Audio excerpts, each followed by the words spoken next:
ನಮಸ್ತೆ ಫ್ರೆಂಡ್ಸ್, ನಾನು ತರಕಾರಿ ಮಾರೋಣ ಕೈಯಿಂದ ಅರ್ಧ ಹಲಸಿನ ಹಣ್ಣು ತೊಗೊಂಡು ಬಂದೆ, ಅರ್ಧ ಕಟ್ ಮಾಡಿ ತೊಗೊಂಡು ಬಂದೆ. ಅದನ್ನು ಈಗ ಬಿಡಿಸ್ತಾ ಇದ್ದೀನಿ. ಇದು ಬಿಡಿಸಿ ಆದಮೇಲೆ ನಾವು ಯಾವುದರಲ್ಲಿ ಅದನ್ನು ಕಟ್ ಮಾಡ್ತೀವೋ ಅದರ ಗಮ್ ತೆಗೆಯೋದಕ್ಕೆ ಹೀಗೆ ಬೆಂಕಿಯಲ್ಲಿ ಹಿಡ್ದು ಅದನ್ನು ಯಾವುದಾದ್ರೂ ನ್ಯೂಸ್ ಪೇಪರಲ್ಲಿ ಒರೆಸಿದ್ರೆ ಅದರ ಗಮ್ ಚೆನ್ನಾಗಿ ಹೋಗುತ್ತೆ. ಇಲ್ಲಿ ನಾವು ಇದರ ಒಂದು ಪಾಯಸ ಮಾಡಿಕೊಳ್ತಾ ಇದ್ದೀವಿ. ಇದನ್ನು ಸಣ್ಣದಾಗಿ ಕಟ್ ಮಾಡಿ ಸ್ವಲ್ಪ ನೀರಲ್ಲಿ ಇದನ್ನು ಚೆನ್ನಾಗಿ ಬೇಯಿಸಿ 10 ನಿಮಿಷ. ಬೆಂದಾದಮೇಲೆ ಇದಕ್ಕೆ ಒಂದು ಅರ್ಧ ತೆಂಗಿನಕಾಯಿಯನ್ನು ಚೆನ್ನಾಗಿ ರುಬ್ಬಿ ಅದಕ್ಕೆ 1 ಸ್ಪೂನ್ನಷ್ಟು ನೆನೆಸಿದ ಅಕ್ಕಿಯನ್ನು ಹಾಕಿ ಒಟ್ಟಿಗೆ ರುಬ್ಕೊಳ್ಳಿ. ಇದು ಗಟ್ಟಿಯಾಗೋದಕ್ಕೆ ಅಕ್ಕಿ ಹಾಕೋದು ನಾವು. ಇದಕ್ಕೆ 1 ಏಲಕ್ಕಿ ಕೂಡ ಹಾಕಿ ರುಚಿಗೆ ಬೇಕಾದಷ್ಟು ಬೆಲ್ಲ ಹಾಕಿ ಒಂದು 4-5 ಸ್ಪೂನ್ ಹಾಕಿದೆ ನಾನು. ಇಲ್ಲಿ 1 ಸ್ಪೂನ್ ಮಾತ್ರ ಕಾಣ್ತಾ ಉಂಟು ನಿಮಗೆ. 4-5 ಸ್ಪೂನ್ ಬೆಲ್ಲ ಹಾಕಿದ್ದೇನೆ. ಇದನ್ನು ಸ್ಮೂತಾಗಿ ರುಬ್ಕೊಂಡಾದ್ಮೇಲೆ ಈ ಹಲಸಿನ ಹಣ್ಣು ಬೇಯ್ದಾದ್ಮೇಲೆ ಇದಕ್ಕೆ ಹಾಕಿ ಅದನ್ನು ಚೆನ್ನಾಗಿ ಬೇಯಿಸಿ ಬೇಕಾದಷ್ಟು ನೀರು ಹಾಕ್ಕೋಬೋದು. ನೀರಿಗಿಂತ ನೀವು ಕಾಯಿ ಹಾಲನ್ನೇ ಹಾಕ್ಕೊಂಡ್ರೆ ಇನ್ನೂ ರುಚಿಯಾಗಿರುತ್ತೆ.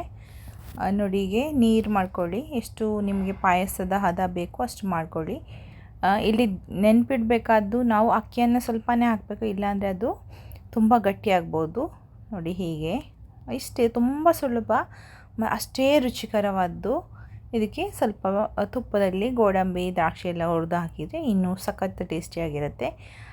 ಮಳೆ ಬರುವಾಗ ಬಿಸಿ ಬಿಸಿ ಪಾಯಸ ತಿನ್ನೋದಕ್ಕೆ ಇದು ತುಂಬ ರುಚಿಯಾಗಿರುತ್ತೆ. ಗಿಲ್ಟ್ ಫ್ರೀ ಕೂಡ ಹೌದು, ಇದು ಹೆಲ್ದಿ ಕೂಡ ಹೌದು. ನೋಡಿ, ಮಳೆ ಬರ್ತಾ ಉಂಟು, ನಾನು ಕೂತು ತಿಂತಾ ಇದ್ದೀನಿ.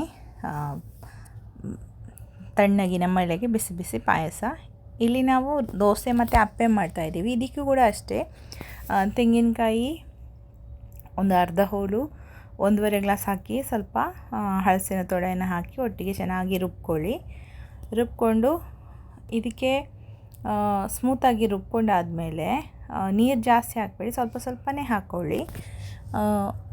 ದಪ್ಪ ದೋಸೆ ಹಿಟ್ಟು ಮಾಡಿಕೊಂಡು ಅದಕ್ಕೆ ಉಪ್ಪು ಹಾಕ್ಕೊಳ್ಳಿ. ನೋಡಿ, ಇಷ್ಟು ದಪ್ಪಕ್ಕೆ ಮಾಡಿದ್ದೇನೆ ನಾನು, ತೆಳುವಲ್ಲ, ಉದ್ದಿನ ದೋಸೆ ಅದು ಹದಕ್ಕುಂಟಿದು.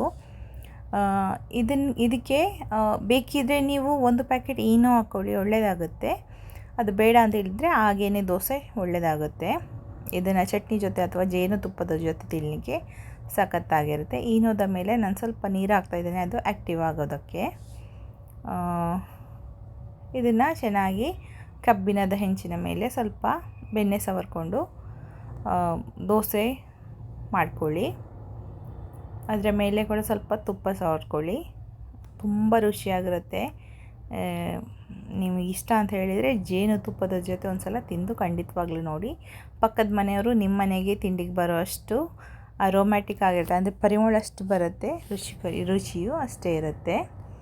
ಇದೇ ಬ್ಯಾಟರಿಂದ ನಾನು ಅಪ್ಪೆಯ ಕಾವಲಲ್ಲಿ ಅಪ್ಪೆ ಕೂಡ ಮಾಡ್ಕೊಂಡಿದ್ದೇನೆ. ಅದು ಕೂಡ ರುಚಿಯಾಗಿರುತ್ತೆ. ಮಕ್ಕಳಿಗೆ ನೀವು ಟಿಫಿನ್ ಕೊಡೋದಕ್ಕೆಲ್ಲ ಈಸಿ ಆಗುತ್ತೆ. ದೋಸೆ ಅಂದರೆ ಸ್ವಲ್ಪ ಮೆತ್ತಗಾದಾಗ ಆಗುತ್ತೆ, ಬಟ್ ಅಪ್ಪೆ ಆದರೆ ಹಾಗೇ ಇರುತ್ತೆ. ಮಕ್ಕಳು ಕೂಡ ಇಷ್ಟಪಟ್ಟು ತಿಂತಾರೆ. ನೋಡಿ, ಸ್ವಲ್ಪ ತುಪ್ಪ ಸವರ್ಕೊಂಡಿದ್ದೇನೆ. ಗರಿಯಾದ ರುಚಿಯಾದ ದೋಸೆ ರೆಡಿ ಇದೆ.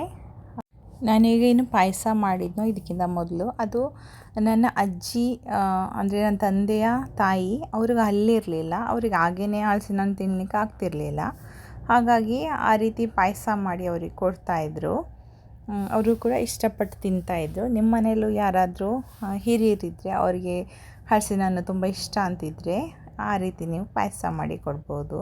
ಅದು ಹಿರಿಯರಿಗಿಂತಲ್ಲ, ಎಲ್ರಿಗೂ ತುಂಬ ಇಷ್ಟ ಆಗುತ್ತೆ, ತುಂಬ ರುಚಿಯಾಗುತ್ತೆ. ಮತ್ತು ಗಿಲ್ಟ್ ಫ್ರೀ, ಅದರಲ್ಲಿ ಏನೂ ನಾವು ಹಾಕಲಿಲ್ಲ, ಬರೀ ಬೆಲ್ಲ ಮತ್ತು ಕಾಯಿ ತುರಿ ಮತ್ತು ಹಲಸಿನ ಹಣ್ಣು ಅಷ್ಟೇ ಇರೋದು. ನಿಮಗೆ ಈ ರೆಸಿಪಿಗಳು ಇಷ್ಟ ಆಗಿದ್ದರೆ ದಯವಿಟ್ಟು ನನ್ನ ಚಾನಲನ್ನು ಸಬ್ಸ್ಕ್ರೈಬ್ ಮಾಡ್ಕೊಳ್ಳಿ. ನಿಮ್ಮ ಮನೆಯಲ್ಲಿ ಯಾವ ರೀತಿ ಮಾಡ್ತೀರಾ ಅಂತ ಹೇಳಿ ಕಮೆಂಟ್ ಮಾಡಿ ತಿಳಿಸೋದನ್ನು ಮರಿಬೇಡಿ. Thanks for watching. See you, take care, bye.